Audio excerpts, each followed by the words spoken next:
Y pues hace 48 años que comencé a predicar la palabra de Dios. En todo este tiempo, solamente 2 veces he escuchado el mensaje que les voy a compartir, que se llama el infierno. Voy a predicar en esta noche sobre un tema muy controversial, nada popular, tal vez por eso ya no lo predican, pero en todo este tiempo, en 48 años, solamente he escuchado 2 mensajes acerca del infierno. Y pues es una de las verdades más solemnes que el Señor Jesucristo enseñó, porque precisamente fue la existencia de este lugar que se llama el infierno y del cual ya no se predica, por lo cual la Biblia dice: porque de tal manera amó Dios al mundo, para que todo aquel que en Él cree, ¿qué cosa? No se pierda. ¿Qué significa no se pierda? Que no te vayas a la condenación eterna. El lugar del infierno es tan terrible que en su amor Dios prefirió que su Hijo pagara por tus pecados y por mis pecados en esa cruz, para que tú y yo no nos condenáramos en la corta vida que Dios nos ha dado en este lugar que se llama el infierno. El Señor Jesús habló del infierno mucho más veces que el mismo cielo. Veamos algunos pasajes, por ejemplo, Mateo capítulo 10, versículo 28, dice Jesucristo: y no teman a los que matan el cuerpo, mas el alma no pueden matar. Teman más bien a aquel que puede destruir el alma y el cuerpo en el infierno. Mateo capítulo 13, 40 y 42. De manera que como se arranca la cizaña y se quema en el fuego, así será el fin de este siglo. Enviará el Hijo del Hombre a sus ángeles y recogerán de su reino a todos los que se sirven de tropiezo y a los que hacen iniquidad, y los echarán en el horno de fuego. Allí será el lloro y el crujir de dientes. Ningún ser humano podría saber qué es lo que existe después de la muerte más que Dios. Tú puedes consultar a brujos, puedes consultar a gurús, puedes consultar a chamanes, a Walter Mercado, a astrólogos, etcétera, etcétera. No hay una sola persona, ni un solo libro en los millones de volúmenes de literatura que existe en las librerías que te puedan decir qué hay después de la muerte.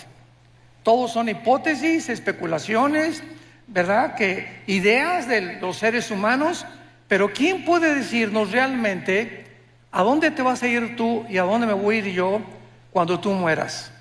¿Cuántos de nosotros vamos a morir en paz, sabiendo que vamos a atravesar un túnel nada más y que nos va a estar esperando los ángeles y la persona de Jesucristo? ¿Y cuántos de ustedes en esta noche que nos escuchan, cuando tú mueras, vas a abrir los ojos a la otra vida y te vas a llenar de terror y de arrepentimiento tardío, porque ya no habrá ninguna otra oportunidad en toda la eternidad para tu salvación?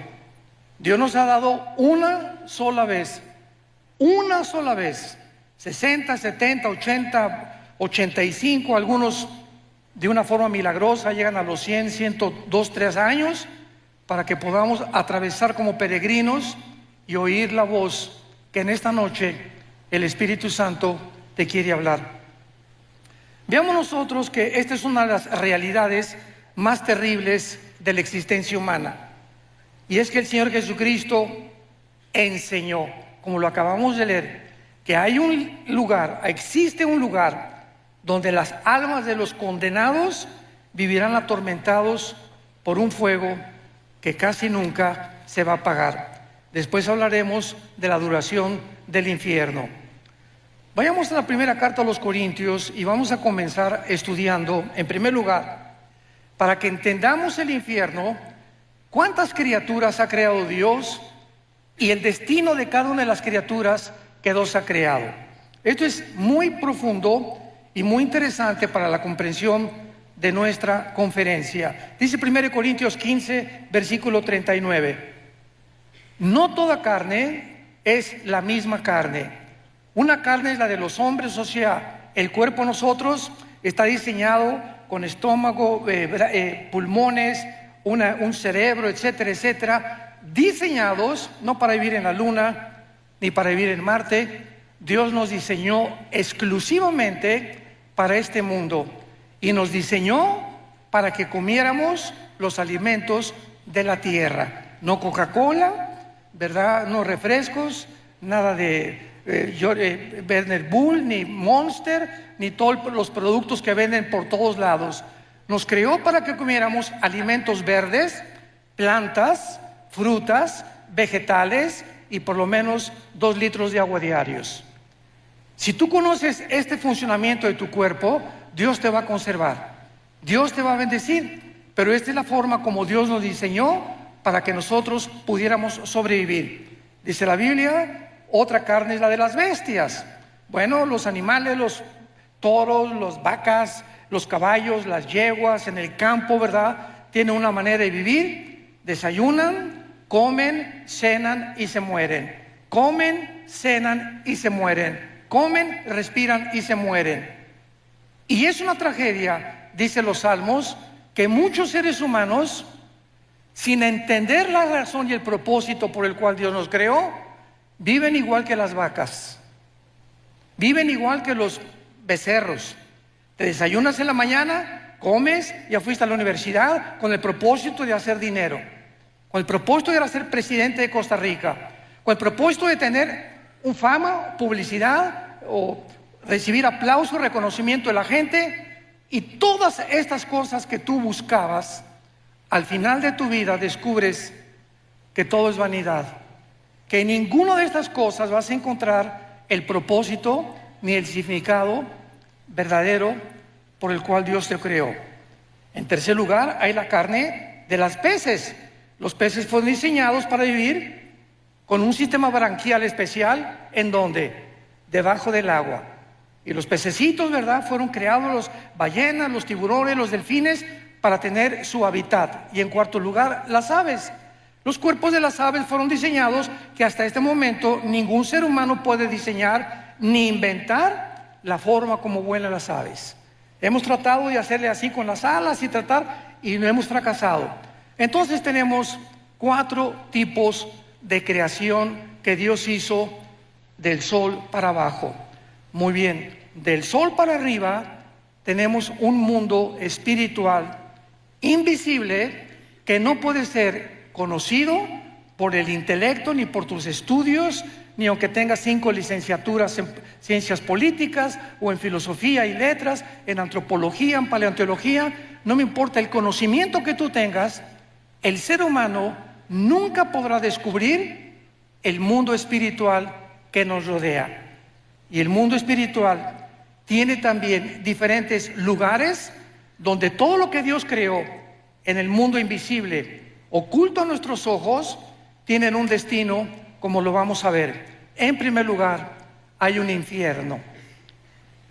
El infierno es un lugar donde las almas, o tu alma, Dios quiera que no en esta noche, que si tú mueres y sales por esa puerta sin arrepentirte de tus pecados, sin saber que es la última oportunidad que tal vez Dios te ha dado en esta noche para recibir a Jesucristo, si tú mueres un accidente de tráfico, un cáncer inesperado, una embolia cerebral, una bala perdida, nadie sabe exactamente el momento en que vamos a morir.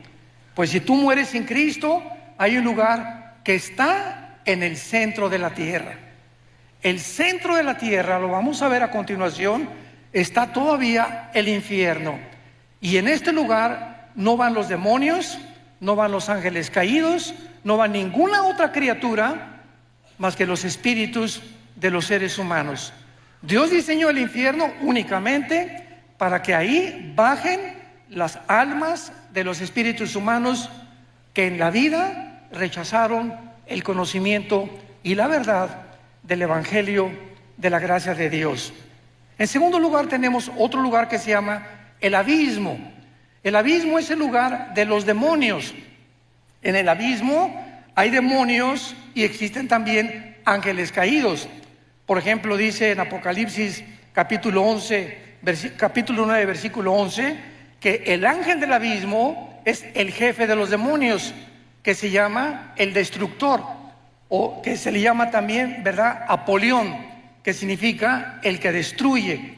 Entonces, el abismo es para los demonios. Cuando Cristo sacó demonios, ¿se acuerdan ustedes? Le decían a Jesús: por favor, no nos envíes al abismo. ¿Por qué? Porque tenían miedo de ser encarcelados en este lugar. Entonces, en el abismo no hay espíritus humanos. En el infierno no hay demonios. El infierno es para los seres humanos. El abismo es para los demonios y los ángeles caídos. En tercer lugar, la Biblia menciona otra prisión invisible que se llama prisiones eternas de oscuridad. Judas, versículo 6, que en este lugar se encuentra un grupo demasiado malo, maligno, de ángeles caídos. Una vez que los ángeles rechazaron a Dios, hubo otro tiempo en Génesis capítulo 6 que se mezclaron con las mujeres humanas y produjeron gigantes de casi 4 o 5 metros de altura, con 12 dedos en las manos, 12 dedos en los pies, y esta raza de gigantes se llamaron los Nefilim, que significa los caídos, porque se refiere a los ángeles que realmente eran los hijos de Dios, que bajaron a mezclarse y a corromper la genética humana para impedir que naciera el Mesías. Cuando Satanás oyó Génesis 3:15, de tu semilla, mujer, vendrá el Mesías, y de la semilla de Satanás vendrá el que hará tropezar al Mesías, Satanás, al escuchar esto, de ahí en adelante planeó cuidadosamente, de una forma, con una sabiduría impresionante, que no naciera el Mesías. Y así vino el primer ataque en Génesis capítulo 6, impidiendo y corrompiendo la genética humana. Más adelante ya sabemos, ¿verdad?, de qué forma continuó con estos ataques cuando nació Moisés, por ejemplo. El faraón mandó matar a todos los niños para que no naciera. Dijo Satanás: a lo mejor por ahí viene la línea genética del Mesías. Después, cuando nació Jesucristo, vinieron los reyes del oriente y le dijeron a Herodes: ¿dónde está el rey de los judíos? Mandaron matar a todos los niños menores de 2 años. Y así encontramos en la Biblia el ataque satánico para impedir que naciera el Mesías. Y luego tenemos en cuarto lugar el lago de fuego. El lago de fuego es el lugar donde todos, absolutamente, Satanás, el falso profeta, los ángeles caídos y los seres humanos pasarán la eternidad cuando hayan rechazado completamente el plan de Dios, principalmente los seres humanos. Ahora, muy bien, muchas personas dicen: Dios no puede ser tan malo de mandar a todos al infierno. Una vez una viejita me dijo eso: mire, pastor, yo no creo que Dios sea tan malo de mandar a nadie al infierno. Yo le contesté y le dije: amén, doña Chole, usted tiene toda la razón. Dios nunca manda a nadie al infierno. Ellos se van solitos. Porque de tal manera amó Dios al mundo que nos dio a su Hijo unigénito. Entonces, las personas que se van al infierno no las mandó Dios. ¿Tú lo vas a escoger esta noche? O sea, ¿no te agrada estar en la iglesia? ¿No te agrada estar con los santos? ¿No te agrada purificar tu vida? No hay ningún problema. En el cielo no tendrías cabida. Entonces, nosotros somos los que decidimos, como les dijo en Deuteronomio 11, Dios al pueblo de Israel: he aquí les pongo la bendición y la maldición. Tú escoge. La bendición, si me escuchas, si oyes mis mandamientos, si realmente permaneces en mi palabra; y la maldición y la condenación, si me rechazas. Eso no le dijo Dios a los caballos, ni a los orangutanes, ni a los chimpancés, ni a Chita, ¿verdad? Dios está hablando a seres humanos como tú y como yo, a ángeles que nos creó con una conciencia de la eternidad. Dice Eclesiastés 3:11, Salomón: porque Dios lo hizo todo precioso en su tiempo, sin que el hombre alcance a comprender la obra de Dios del principio hasta el final.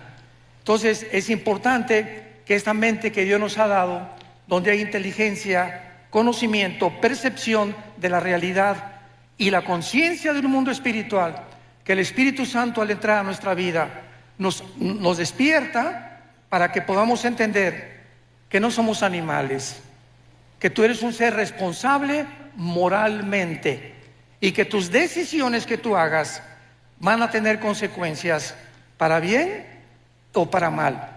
Una vez llegó una muchacha a pedirnos consejería a mi esposa y a mí y nos dijo: tengo 16 años y voy a ser mamá. Tengo un bebé en mi vientre, ¿qué me aconsejan ustedes? Porque ya le he pedido perdón a Dios y mi esposa y yo le contestamos: mira, Panchita, claro que Dios te ha perdonado, porque la sangre de Cristo nos limpia de todo pecado. Pero hay una cosa que tienes que saber: tú no puedes evitar las consecuencias del pecado. Entonces la cosecha la vas a tener que recoger. Pero ahora que te has pedido perdón a Dios, Él te va a acompañar y te va a fortalecer para que esa criatura que nazca nunca la vayas a abortar, ni lo pienses en tu corazón. Ten esa criatura, porque Dios te va a ayudar y va a hacer de esa criatura algo que va a honrar su nombre y le va a traer gloria algún día también a su nombre. Entonces, esto es importante que sepamos. Dios nos perdona, pero la cosecha de nuestros pecados la tenemos que recoger. La Biblia nos revela los atributos de Dios. ¿Qué quiero decir con esto? Los atributos de Dios son las cualidades esenciales del ser, de la divinidad, y se dividen en dos: los naturales y los morales. Los naturales son omnipotente, omnisciente, todopoderoso.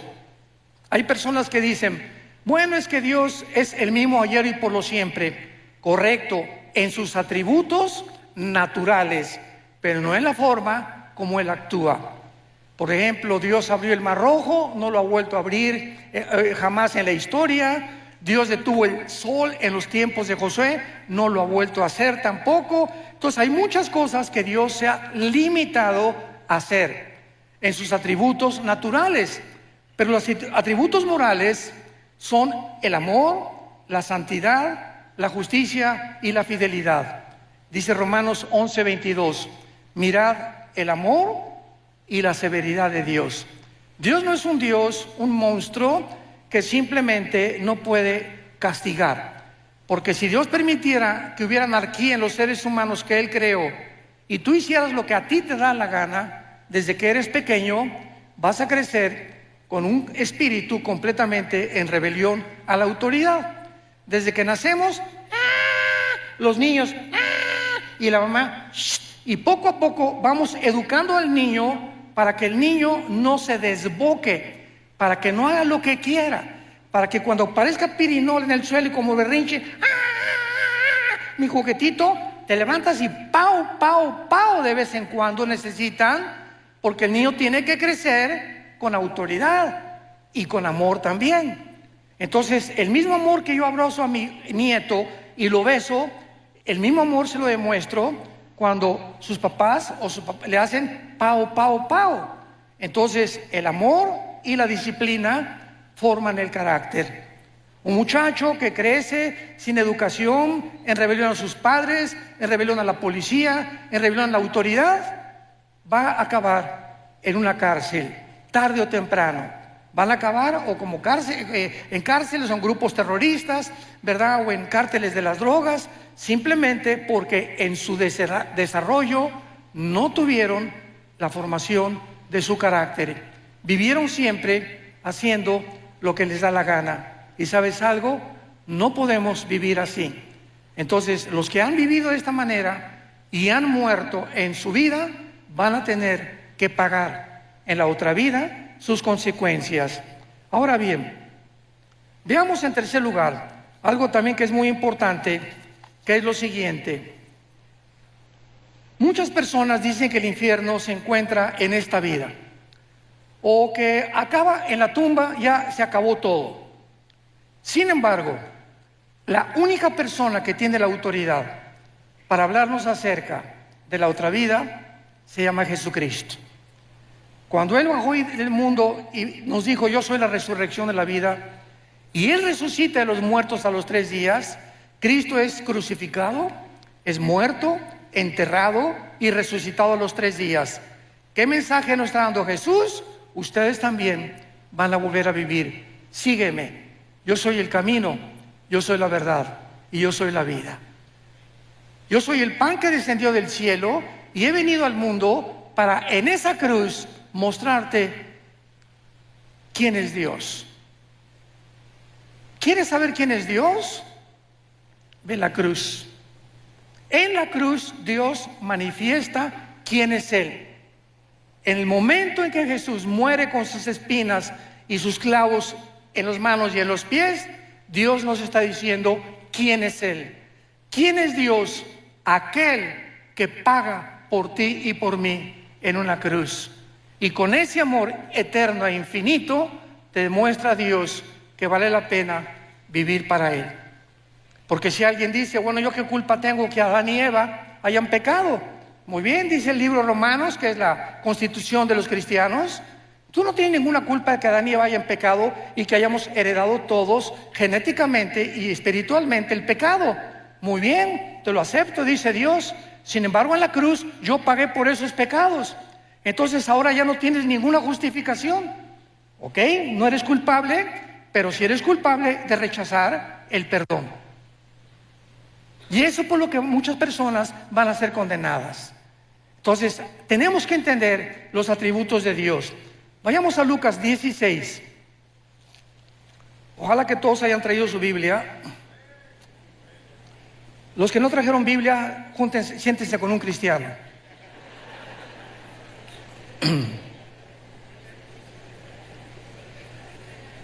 Desgraciadamente, ahora que tenemos la tecnología y que están todos los versículos escritos, pues la gente ya no trae su Biblia.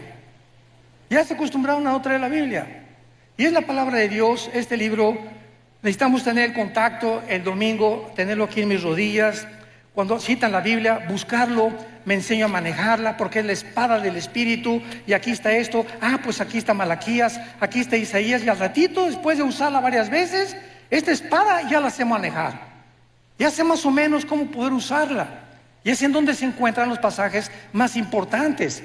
Pero cuando acostumbras solamente a ver y ver en las pantallas todo lo que está en las pantallas, comienzas a desarrollar una negligencia total por vivir en la palabra de Dios. Y qué importante es que sepamos que debemos ser toda nuestra vida hombres y mujeres de la palabra de Dios. En Lucas 16 es uno de los pasajes, o más bien dicho, el más importante, donde Cristo nos revela la naturaleza del infierno. Este pasaje, en primer lugar, aclaro, no es una parábola. Aquellas personas que digan que es una parábola se equivocan, porque las parábolas usan nombres propios. Y aquí se menciona a Abraham, que fue un personaje en el Antiguo Testamento. Así que esto es una historia real del infierno y del lugar donde antiguamente las almas y los espíritus descendían antes de la cruz. Dice así Lucas 16, versículo 19. Había un hombre rico que se vestía de púrpura y de lino fino y hacía banquete con esplendidez. Veamos la comparación. Por el otro lado, el contraste, había un mendigo llamado Lázaro, que estaba echado a las puertas de aquel lleno de llagas. Aquí tenemos dos personas. ¿Por qué el Espíritu Santo usó a un rico y por qué usó a un mendigo? Muy bien, Jesús dijo claramente en Mateo 19, 23 al 24, que es muy difícil que los ricos entren al reino de Dios. Y en Santiago capítulo 2 versículo 5 dice la Biblia: porque los pobres Dios los hizo ricos en fe. Muy bien, ¿qué significa esto? No significa que el que tú tengas dinero te va a condenar. Significa que regular y generalmente las personas que alcanzan muchas riquezas, llega un momento en que no sienten la necesidad de Dios. Tengo todo.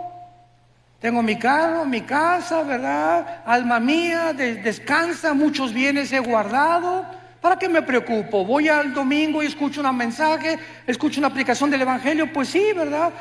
Pero yo no necesito nada realmente, sin darse cuenta precisamente de su pobreza espiritual. Entonces, esto es una generalidad.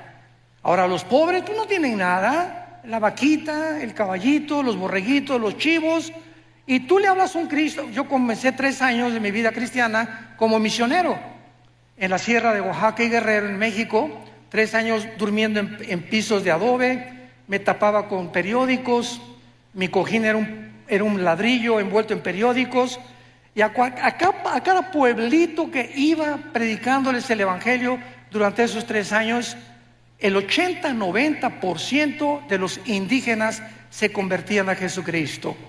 Lo aceptaban con tanta facilidad.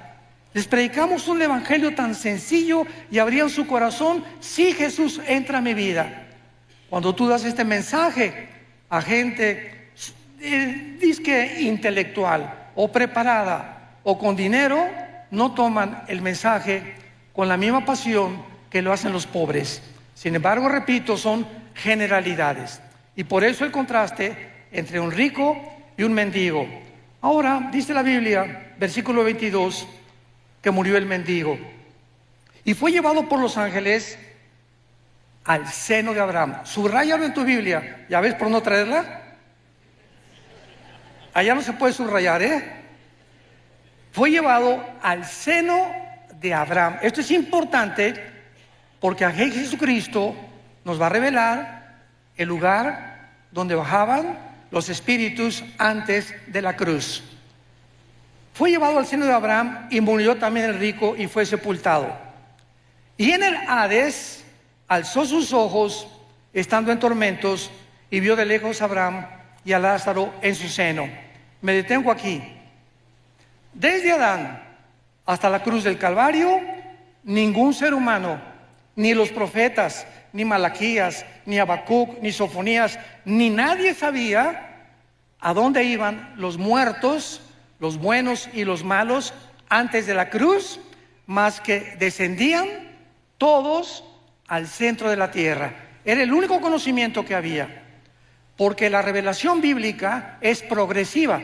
Dios va revelando conforme va pasando el tiempo, nos dando más luz y más luz. Cristo viene y nos abre las cortinas completamente. Llegan los apóstoles bautizados por el Espíritu Santo y se les da otra revelación. El apóstol Juan es arrebatado al cielo y escribe el Apocalipsis. Y así Dios va revelándonos los misterios de su reino y de la vida espiritual. Entonces todos sabían que descendían al centro de la tierra. El lugar en el Antiguo Testamento donde descendían todos, en el hebreo se llama el Sheol. Descendían todos al Sheol, buenos y malos. Muy bien. La Biblia en el Antiguo Testamento se traduce al griego y se llama la versión de la Septuaginta. Entonces, en la traducción del hebreo al griego, la palabra Sheol es una transliteración y se usó la palabra Hades con H, Hades. Entonces, viene Jesucristo y nos corre la cortina de lo que había en el centro de la tierra. Y Jesucristo nos enseña claramente, pero me voy a ir en orden. En primer lugar, tendrán vista, versículo 23, en el Hades alzó sus ojos.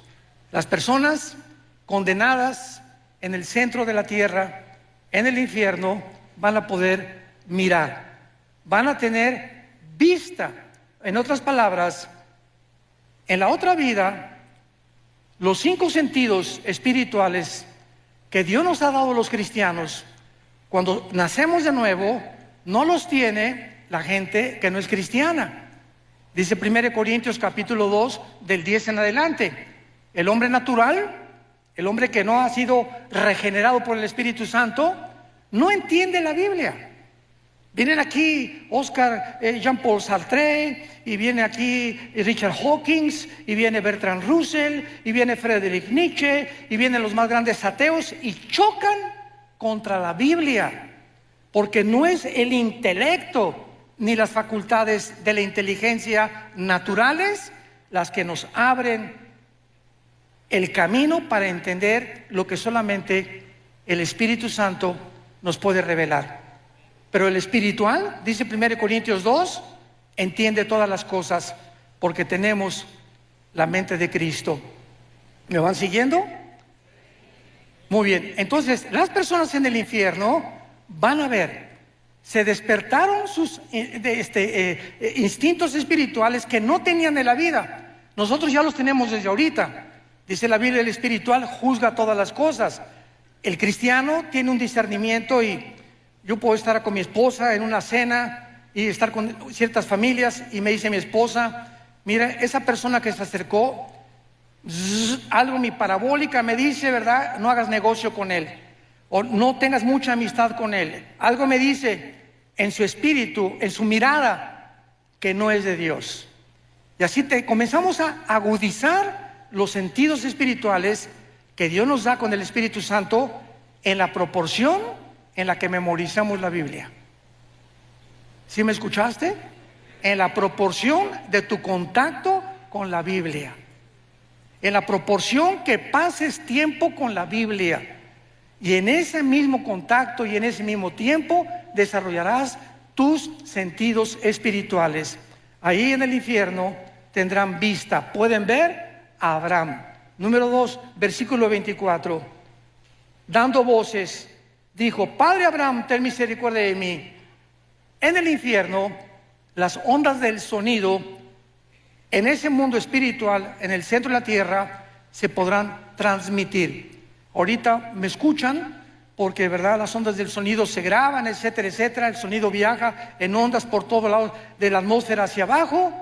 Dentro del infierno podrán transmitirse también la voz. Y esto es increíble, ¿verdad? Pero serán voces de lamento, de angustia y de desesperación. En quinto lugar, dice la Biblia: Padre Abraham, ten misericordia de mí. Pregunta: ¿cómo puede una persona en el infierno haber visto a Abraham? ¿Que en ese tiempo había cámaras Polaroid o películas? ¿Cómo podían reconocer que era Moisés o que era Elías? Bueno, porque la Biblia dice que hay una capacidad que se llama intuición espiritual. Cuando vayamos al cielo nosotros vamos a saber: mira, ahí está Adán. Oye, pero si no, ¿cómo sabes que es Adán? Porque en el espíritu yo sé que es Adán. En el espíritu lo sé. Ese es Moisés, ese va a ser Elías. Ahí está mi mamá, ahí está mi papá en la tierra. Nos vamos a reconocer como seres humanos. Mira, ese era mi pastor, esa era la persona que me dio a Cristo. Vamos a mantener la conciencia. Esto es interesantísimo. No vamos a dejar de ser lo que somos, pero vamos a tener otra personalidad, pero con la conciencia que Dios nos creó desde que naciste de tu mamá y de mi papá.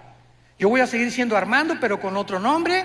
Yo seguiré siendo quien fui, pero con todos los dones y todas las facultades desarrolladas, pero seguiremos manteniendo la conciencia, como lo vamos a ver, de lo que fuimos y muchas veces de lo que seremos. En sexto lugar, tendrán sed. Dile a Abraham que moje la punta de su dedo en mi agua. Dile que moje, que tenga misericordia de mí y que envíe a Lázaro. Este hombre en el infierno creía que Lázaro seguía siendo su sirviente. Dile a Lázaro que por favor me traiga agua. O sea, vean ustedes que esta persona en el infierno no se convierten en buenos. En el infierno mantienen aún más lejos su maldad, como lo vamos a ver más adelante. Dile a ese Lázaro, el que estaba a la puerta de mi mesa, que me traiga y que me moje la lengua. Los instintos y todo lo que tenemos fisiológicamente y biológicamente en el mundo, lo seguiremos teniendo en la otra vida, pero de diferente manera. como lo vemos en los cuerpos de los ángeles, que los ángeles bajan a este mundo y pueden tomar agua. Los ángeles bajan a este mundo y pueden comer cabrito de Monterrey. No de Costa Rica, tal vez café Brit de Costa Rica. Pero en Génesis 18 bajó Dios. Dios el Padre bajó al mundo y caminó y se acercó a Abraham. Dios el Padre, acompañado de dos ángeles. Y cuando los vio Sara, ¿se acuerdan? Génesis 18, les hizo cabrito. Y quién sabe qué atole les dio también. Pero se lo comieron. O sea, vean ustedes que las facultades digestivas, Cristo cuando resucitó, tomó peces y tomó miel, ¿correcto? O sea, ¿cómo es posible que un cuerpo resucitado, que la sangre es lo que le da vida ahorita a nuestro cuerpo, tengan facultades en la otra vida de ver, oír, sentir, comer, deglutar, beber, etcétera, etcétera, con un cuerpo diseñado para vivir en la otra vida como lo tuvo Jesucristo? Jesucristo asciende al cielo, Hechos capítulo 1, y la ley de la gravedad ya no lo atrajo sobre el centro de la tierra. Cristo con el cuerpo resucitado venció la ley de la gravedad, porque el cuerpo resucitado vencerá las leyes cósmicas bajo las cuales tú y yo actualmente vivimos. Estamos sujetos a un mundo de leyes cósmicas, pero con el otro cuerpo tendremos características diferentes. Todos estos detalles son importantes para entender la vida en el infierno. Dice en séptimo lugar, versículo 24, dile a Lázaro que moje la punta y que refresque mi agua, porque estoy atormentado en esta llama. Y esto es asombroso. Versículo 25, Abraham le dijo: hijo, acuérdate, en el infierno tendrás memoria. En el infierno las personas tendrán memoria de lo que hicieron aquí en la tierra. Sigamos leyendo. Recuerda, acuérdate, tendrán memoria que recibiste en tu vida bienes y Lázaro males, pero ahora este es consolado y tú atormentado. Además, una gran cima está puesta entre nosotros. O sea, Cristo nos dice que el Sheol, el lugar donde bajaban todos los muertos, buenos y malos, estaba dividido. De un lado estaba el seno de Abraham o el paraíso, y del otro lado estaba el Gena en griego, que fue la palabra traducida para infierno. Entonces los buenos estaban esperando a la cruz, a que Cristo pagara con su sangre, porque antes de Cristo nadie subió al cielo, más que Enoc y Elías, que son las excepciones de Dios, ¿verdad? Dios hace sus propias leyes, Él no está sujeto a ninguna ley. Entonces todos estaban esperando a que Cristo muriera en la cruz, para que desde Cristo a nuestros días, si tú mueres y yo muero, ya no bajamos al centro de la tierra. Ahora ausentes del cuerpo, según de Corintios 5, presentes en el Señor. Vayamos rápidamente, en un paréntesis, Apocalipsis capítulo 6, y veamos esta verdad, porque hay otra teoría, ¿verdad?, que no es bíblica, de que los muertos duermen. Hay una secta que se llama los Testigos de Jehová que enseñan esto. No, cuando morimos Jesús dijo en Lázaro, Lázaro duerme, sin entender el término dormir relacionado con la muerte. Aquí en el quinto sello, Apocalipsis 6, versículo 9, vi bajo el altar las almas de los que habían sido muertos por causa de la palabra de Dios y por el testimonio que tenían. Y clamaban a gran voz diciendo: ¿hasta cuándo, Señor santo y verdadero, no juzgas y venga nuestra sangre de los que moran en la tierra? Aquí tenemos a Juan con una visión del cielo, donde los que han muerto están vivitos y coleando, platicando con Dios, haciéndole preguntas todavía a Dios. Señor, ¿hasta cuándo en el mundo seguirá la violencia, seguirá la muerte, seguirá la maldad? Y se les dijo: espérense tantito, todo esto va a llegar a su fin ya muy pronto, y todos los muertos tienen que morir durante la tribulación para que Jesucristo regrese por segunda vez para establecer su reino mesiánico con todos nosotros aquí mismo en la tierra, precisamente en Jerusalén. Esto es importante porque los muertos, en el momento en que tú mueres, abres tus ojos, y en el Antiguo Testamento dice la Biblia, y murió Abraham, y murió Isaac, o Benoni, y murió fulano de tal, y fueron reunidos con sus padres. Siempre que en el Antiguo Testamento moría alguien, los patriarcas, dice la Biblia, y fueron reunidos con sus padres. O sea, al morir había un lugar donde lo estaban esperando. ¿En dónde? En el centro de la tierra. Ahí estaban guardados todos los santos, guardados de Dios, conscientes, oyendo, viendo, esperando. Cristo muere en el Calvario. Efesios capítulo 4, versículo 10. Baja Jesucristo en los 3 días y 3 noches que su cuerpo se quedó en la tierra. Somos espíritu, tenemos alma, vivimos en un cuerpo. Cristo muere y su cuerpo destrozado, flagelado, completamente descuartizado, ¿verdad? Por todas partes, se queda en la tumba. Su espíritu se sale y baja Jesús en el espíritu al centro de la tierra. Pregunta, ¿con qué cuerpo? Porque dice 1 Pedro capítulo 3 que bajó a predicarles a los espíritus encarcelados. ¿Con qué cuerpo? Su cuerpo no había resucitado. Resucitó a los 3 días. Entonces vemos nosotros que en el momento de la muerte hay un cuerpo temporal que Dios nos da. Lo acabamos de leer en Apocalipsis 6. Se les dijo que esperaran, ¿hasta cuándo? Hasta la resurrección de los muertos, que tendrá lugar en el arrebatamiento de la iglesia, en el rapto de la iglesia, desde Pentecostés hasta nuestros días. Los que estamos en Cristo, los que formamos parte del cuerpo de Cristo, seremos resucitados. Los santos del Antiguo Testamento, Daniel 12, versículo 1, serán despertados en la segunda venida de Jesucristo. Entonces, en el rapto no se van los santos del Antiguo Testamento, únicamente el rapto es para la dispensación de la iglesia.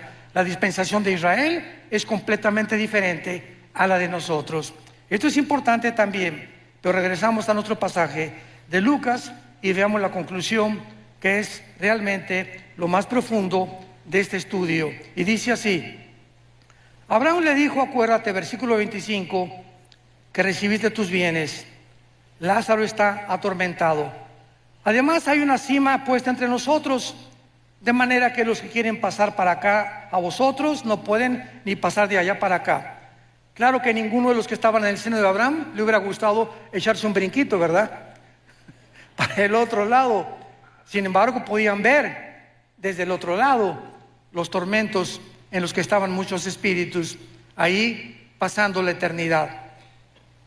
Versículo 27. Entonces le dijo, te ruego, manda ahí a Escazú a alguien. Ahí está mi papá en Escazú. Ahí está mi padre allá arriba. Porque tengo 5 hermanos para que les testifique, a fin de que no vengan ellos a este lugar. ¿Qué era la petición de esta persona atormentada en el infierno? Estaba consciente que no quería, aun cuando él estaba pagando, que su familia acabara igual que en él.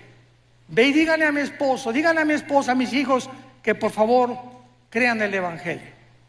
Pero no le dijo eso, sino que alguien fuera, mándales un ángel, y en la noche que un ángel le jale los piecitos a mi papá. Soy un ángel, arrepiéntete de tus pecados.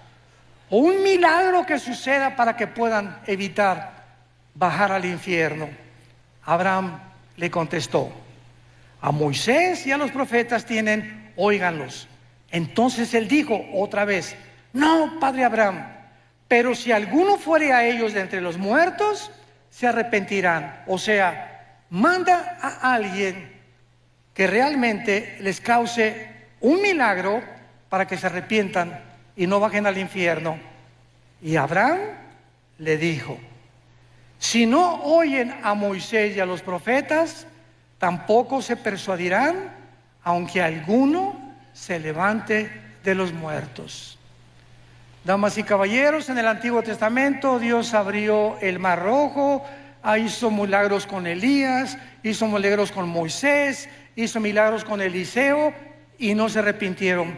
Cristo hizo el más grande de todos los milagros. Resucitó a Lázaro entre los muertos, un hombre que tenía 3 días donde ya la sangre se había completamente descompuesto, donde ya no había circulación de oxígeno neurológicamente en el cerebro, un hombre que había dejado de latir su corazón, un hombre que tenía 3 días y que aparte hedía, ya comenzaba a pestar. Y Jesús le dice a esa persona acostada en la tumba, su espíritu de Lázaro subió, no oyó al cielo, tal vez anduvo el espíritu por ahí dando las vueltas, y cuando oyó, Lázaro, ven, levántate, es el espíritu el que da vida. El espíritu de Lázaro volvió a entrar al cuerpo de Lázaro, entró al cuerpo de Lázaro, y el Espíritu Santo restauró completamente la circulación de la sangre, de los ojos, de los oídos, y Lázaro salió de la tumba. ¿Qué más milagro puede haber que eso? Sin embargo, en Juan capítulo 11, el día que Cristo resucita a Lázaro es el día que planean los fariseos matarlo. Aunque alguien les haga el milagro que sea, si no creen, la Biblia es por el oír o por ver. La Biblia es por el oír y el oír por la palabra de Dios. Yo puedo ver ahorita un paralítico y Dios sigue haciendo milagros porque Dios es bueno y Dios es maravilloso. Y hay personas que me han dicho, si yo veo un paralítico ahorita levantarse, voy a creer. Y le contesto, ¿cuántos días vas a creer? En ese momento vas a ser impactado. No, pues sí es cierto. A los 4 o 5 días vas a seguir igual, porque no fuiste regenerado por el Espíritu. Creíste un milagro, pero no fuiste regenerado por oír la palabra de Dios. Y fuimos renacidos, 1 Pedro capítulo 2, fuimos vueltos a nacer por la palabra de Dios que vive y permanece para siempre.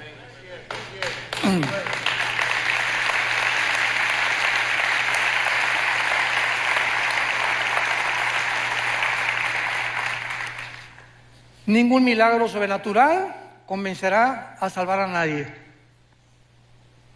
La salvación proviene de ver y no por el oír, o por el oír y no por ver. Un milagro puede asombrar, repito, causar sorpresa, admiración por algunos momentos, pero no cambia el corazón humano.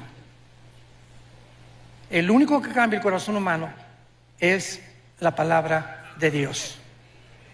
Si alguien pudo haber sido salvado o creído por milagros, fueron los judíos cuando salieron de Egipto, o los fariseos en la resurrección. Sin embargo, ni así creyeron a Dios. Ahora, ¿dónde se encuentra actualmente el infierno? En el mismo lugar. Si tú mueres esta noche sin la persona de Jesucristo en tu vida, sin haberte arrepentido de tus pecados, ahorita en la noche cierras tus ojos, el doctor dictamina, ya se fue Pancho, ya se fue Carlito, ya se fue fulana de tal, doña Choli ya se murió. Tu espíritu baja inmediatamente al centro de la tierra. Y ahí en el centro de la tierra, hoy, en el mes, estamos en marzo todavía, ¿verdad? En febrero. Baja al centro de la tierra y después que pase los 2000 años o el tiempo de la gracia y venga la tribulación, cuando Jesucristo regrese, van a pasar 1000 años, y al finalizar los 1000 años, los que están en el centro de la tierra van a resucitar. Apocalipsis 20 del 11 al 15, el juicio del gran trono blanco.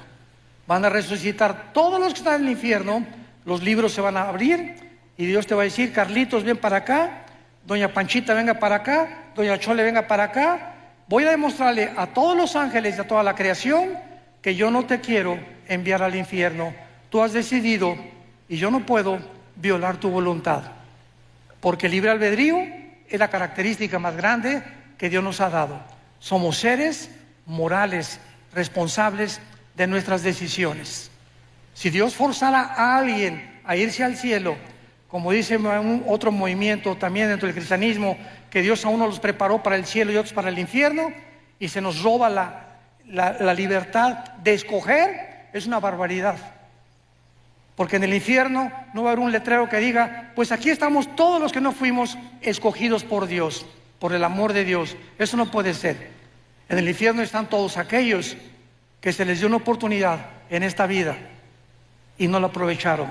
Y esta oportunidad Dios te la da en esta noche a tu corazón. Tú me puedes decir, oiga, pues fíjese que yo vengo a esta iglesia hace 5 años. Las iglesias están llenas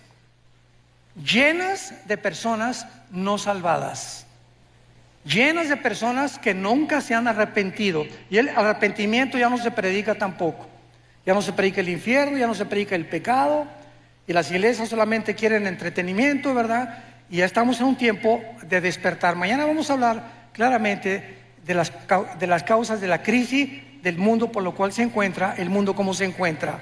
Pero las iglesias están llenas de personas no arrepentidas, que son religiosas, pero no tienen la Biblia, no aman la palabra, no la memorizan día y noche, nunca le han hablado a nadie de Cristo. ¿Cuántos años tienes de ser cristiano? 5 años, hermano, 10 años. En todos estos tiempos, ¿a cuántas personas has ganado para Jesús? ¿A cuántas personas les has hablado de Jesús? En tu bufete jurídico, en tu consultorio médico, en tu taller de carpintería. Ustedes jóvenes, en su universidad, en la escuela, ¿le hablas de Cristo a tus amigos? Muchachas, ¿le hablas de Cristo a tu amiga que se está acostando con su novio y sabes que la fornicación es pecado delante de Dios? ¿Ya te has acercado